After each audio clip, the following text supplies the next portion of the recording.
So I've been mulling over Graham Hancock's Ancient Apocalypse series on Netflix, the 8-episode series. And this is a shout out really for the series, the Ancient Apocalypse series. It was enjoyable and Graham is a very engaging presenter. But looking at other reviews and video rebuttals, I fear I'm walking into a minefield even talking about it. That would be ironic, talking about an ancient apocalypse being responsible for the end of times.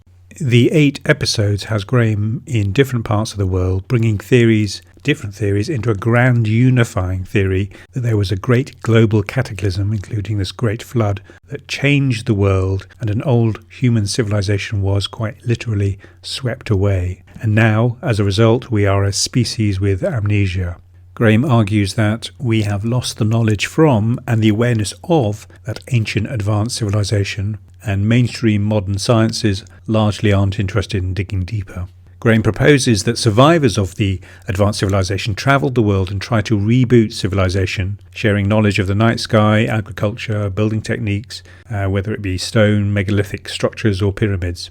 Traces of the arrival and the influence of the survivors of this ancient apocalypse is evident in monuments, megaliths, and myths from around the world, that some even possibly reference the ancient apocalypse itself that swept away this old world at the end of the Ice Age 12,800 years ago and triggered over 1,000 years of cooling known as the Younger Dryas. Graham freely admits that he, as a journalist, brings together the ideas and the theories from various academic disciplines. He de-silos the study of the ancient world, the silos being fields of study like archaeology, archaeoastronomy, engineering, geology, mythology, history, the classics and more. Much of what is included in the series is based on accepted science. The Younger Dryas is not disputed. The flooding and the sea level rise of 400 feet is not disputed. Some of the evidence accumulated by the Comet Research Group about an asteroid strike is disputed. But the thrust of the series is about Graham presenting his theory and inviting archaeologists and mainstream scientists to have an open mind and maybe investigate some of the ideas he's proposing in his theory. Let's whiz through the episodes. So episode 1 starts in Indonesia at a place called Gunung Padang, which is seemingly an ancient ruin on the top of a hill. There are 50,000 hexagonal stone slabs littering the hilltop. In the past, archaeologists dismissed the idea it was the remains of a man-made structure, but it turns out the slabs were imported from another region, and some of the Indonesian archaeologists that Graham interviews explain that cultural layers date back to 500 BC, but more recent investigation suggests that the site is even older and goes back to 11,600 years ago. There's some scanning that suggests that there are chambers buried deep within the hill, and Graham proposes that the hunter-gatherers of the time would not have had the capability to build such a structure. Something else was going on much earlier, and the knowledge of that civilization has been lost. This, Graham says, is reflected in local myths that a great flood washed away the world. Episode 2 focuses on the Great Pyramid at Cholula being the oldest continuously inhabited city in Mexico. So the pyramid itself is the largest pyramid in the world by its footprint of 400 by 400 meters at the base and is built over earlier periods, the earliest dating back to 500 BC. Graham suggests there is a link to all the other pyramid building around the world, suggesting a shared understanding of pyramid building. As in every episode, Graham speaks of the myth of a great flood and the subsequent arrival of a traveller who brought with him the knowledge of laws, astronomy and building techniques, the gifts of civilization. A story that is echoed in other myths around the world, so Graham claims.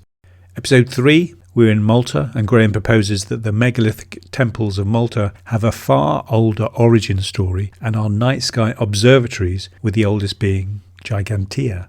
Graham interviews investigators who advocate that the alignment of the temples to the star Sirius is evidence of human presence in Malta many thousands of years ago, when it was connected to the mainland during the Ice Age. Graham also talks to a local enthusiast or local expert about the finding of Neanderthal teeth in a cave 100 years ago, which suggests that Malta was occupied many thousands of years ago. Episode 4, and we're off to the Bimini Rock Formation off the coast of Miami. Was it a man-made road or is it a natural geological formation? This episode leads to discussion about the sea level rise at the end of the Ice Age, and Graham reviews ancient maps which show an island that could match the location and shape of the Bahamas during the Ice Age. The programme touches on the Piri Reis map that allegedly shows the South American coastline running into Antarctica, the way it might have looked during the Ice Age, Graham argues, among other things. Episode 5, we're in modern-day Turkey, at Göbekli Tepe, the oldest known megalithic structure in the world, built 12,000 years ago, and that's not disputed by any mainstream scientists, apparently. Graham asks, how could simple hunter-gatherers build such an advanced structure, as there was no convincing evidence of a progression of skills? Like the megalithic structures on Malta, the construction could be observatories, as they might have been orientated to the night sky with images of animals carved into the pillars, very possibly representing constellations. Also, carvings of snakes abound, just like Mexico and other places. In one theory, it is proposed the date of the cataclysm is represented on the pillars. The constellations show snakes coming from the bodies of the animals that represent the constellations. The configuration of the constellations on Pillar 43 is such that it suggests a date of 12,800 years ago, the date of the greatest cataclysm to ever befall mankind. Again, Graham talks about ancient myths that refer to a massive flood, after which 7 wise men appear and share technology, astronomy, architecture, and agriculture. Episode 6. So we're in North America, and Graham focuses on ancient mounds. First, Poverty Point in Louisiana. Were they purposely built mounds aligned to and or to observe the night sky? Then he moves to Serpent Mound in Ohio. It's an actual big earth monument in the form of a serpent that archaeologists date to 1,000 years ago. But Graham argues that it might have been rebuilt over the millennia and dates back to even the end of the Ice Age, and was situated at a point where the edge of the North American ice sheets came to rest. Episode 7, we return to modern-day Turkey to explore Derinkuyu, the massive and ancient cave system, an underground city in fact, that could house thousands of people, perhaps even up to 20,000 people. The date of its creation is officially unknown, but it is one of dozens of similar underground refuges in the Cappadocia region. Graham does not support the theory that the caving system was built for the protection of people from invading armies, and he proposes that it was carved out of the rock by people afraid of what was happening in the natural world above. He links it to the myth about a man who carved out an underground city to protect his people from a harsh winter, a winter that would be heralded by the sight of a snake in the sky.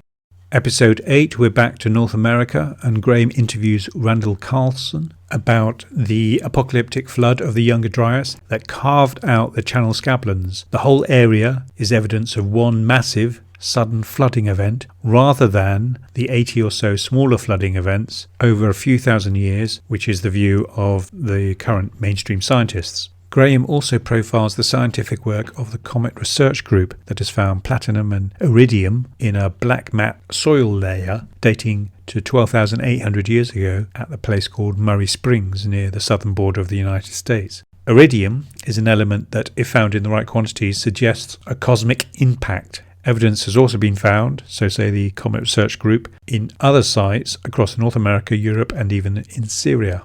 So in summary, Graham knits it all together over the 8 episodes and presents a narrative that an ancient civilization was washed away as a result of this cosmic impact on the North American ice sheet, and possibly at other locations around the world, as the Earth passed through the torrid meteor stream. There was a sea rise level of 400 feet, sweeping away any number of settlements based on the shorelines around the world, and leaving just a hint of a memory of their existence. What was weird was reading about the backlash. There were articles in various newspapers, from The Guardian in particular. Reading the articles, there is often no reference to the details or the evidence presented in the Netflix series. The whole idea is dismissed as a conspiracy theory. One YouTuber linked Graham to white supremacists. Then in a second video, he admits that Graham might be correct in some of the points. I've looked online and there are videos by some archaeologists mocking him personally, but not addressing any of the ideas in the programme. Or if they do, it is not done comprehensively,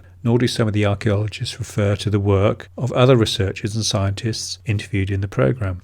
So it's just a bit weird. However, I have come across some videos that have done a very good job at picking up on certain points and challenging Graham's theory. Looking at some of the rebuttal videos, there are some good points made. There is the Perry-Rees map and the coastline of Australia rather than Antarctica being represented. The Derinkuyu caves in Turkey needed metal tools to first construct it, presumably. Therefore, it couldn't have been carved out over 10,000 years ago. Then there's the ground around the Serpent Mound would be extremely hard at the end of the Ice Age, being much like Alaska is now, so it would have been very difficult to work the Earth. The evidence of humans in Malta is not available. The Neanderthal tooth theory, suggesting Malta was inhabited far earlier than was thought, but the individual who proposed it in the episode was a paediatrician, apparently, according to this other YouTuber I'll link in the description, not an archaeologist or an historian, as perhaps inadvertently implied in the episode. So there are quite a lot of good points that could be investigated. But some of the rebuttals did not touch upon the areas outside their area of the YouTube presenter's expertise. What would a geologist know about astronomy? What would an astronomer know about flood myths? One review rubbishing the Derinkuyu caves made no reference to the myths, the stories of the cave systems being built to shelter from exceptionally harsh winters. Other archaeologists and historians rubbished the orientation of Malta's temples, or observatories, saying they were orientated in such a way to let in more sunlight. In some of these rebuttal videos, the presenters were talking about Graham having or presenting no evidence, and in so doing they presented an alternative theory, but they themselves did not present any evidence. So there were some gaps in the rebuttals themselves. I personally welcome hearing ideas and theories about the current state of knowledge on the ancient world. Experts have been known to be wrong in the past and even in the more recent past. The asteroid or comet that wiped out the dinosaurs 65 million years ago was rubbished when it was first presented in the 1980s, when experts from two different fields, a father-son team no less, came together to investigate and coordinate the evidence. I have time for the core premise. For me, it all starts with the work of Randall Carlson and the Comet Research Group, which leads to the evidence of devastation in North America. The Comet Research Group, check out their website. The Younger Dryas Impact Overview includes a comprehensive introduction, including the Comet Impact Overview, the craters and comets, diamonds and viruses, melted spherules, melted rocks and glass, impact-related wildfires, the black mat layer, which I think is most important, and the sudden extinction of the larger animals, and of course climate change. That said, I have come across some articles challenging the validity of some of its findings. And that's good. I like this tussle. I think it is healthy, and it might make the average person more inquisitive about ancient history, and that's not a bad thing. So I like the fight. It's good. If modern humans were in the same position, we would do the same. A threat from the sky, technology would be turned skywards to monitor it, observatories would be built, and we would try and pass on the knowledge, not necessarily by language, but by representations in the night sky, constellations and images on structures that would stand the test of time. I was less convinced by some of the proposals in some of the episodes.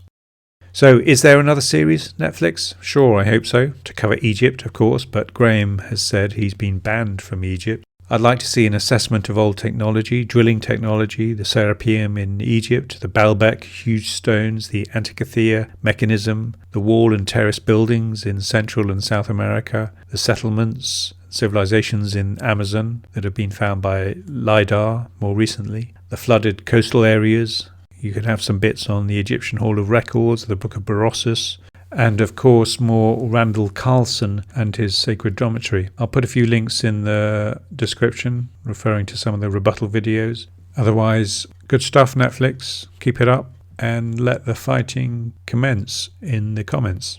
Thank you. davidozeus.uk